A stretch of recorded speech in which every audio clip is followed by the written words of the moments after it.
আমার ৫টা বোন অর্থাৎ বাবুর ৫টা খালামণি আর বাবুর নানা নানুদের নিয়ে এটাই হচ্ছে এই বছরের আমার প্রথম আর শেষ ইফতার।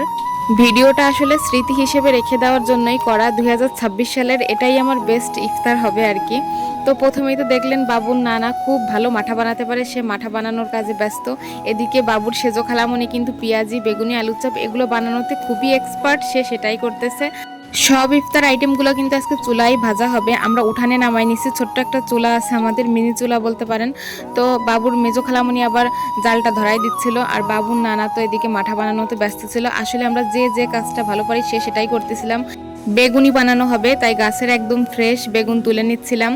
আসলে খাওয়া হয় না, যার কারণে অনেকগুলাই নষ্ট হয়ে গেছে, যা ছিল সেগুলো আমি বেছে বেছে নিচ্ছিলাম। তো ৪টা ৫টা আর কি পাইছি একদম জালি জালি, সেগুলোই নিলাম। বাবুর নানুকে আবার দায়িত্ব দিছি বেগুনগুলো সুন্দর করে স্লাইস করে কেটে দেওয়ার জন্য, সে তার কাজে ব্যস্ত। আর এদিকে আমি ক্যামেরাম্যান, সবাই কে কি করতেছে আর কি সেগুলোর ভিডিও করে রাখতেছি। বেগুনিগুলা মাশাল্লাহ খুবই সুন্দর হচ্ছিল। আর এদিকে মাঠার ভিতরে যে 7 আপ বা প্রাণ আপ যেটাই বলেন, এটা যে দেয় এটা কি আপনারা জানতেন? আমি আসলে জানতাম না।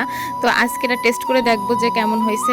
আসলে ভালোই হবে, আমি আগেও অনেকবার খাইছি, তবে এইভাবে সরাসরি আর কি বানানো দেখি নাই। তো ইফতারের আগ মুহূর্তে সবাই খুব তাড়াহুড়ো করে বসছি ইফতার করার জন্য।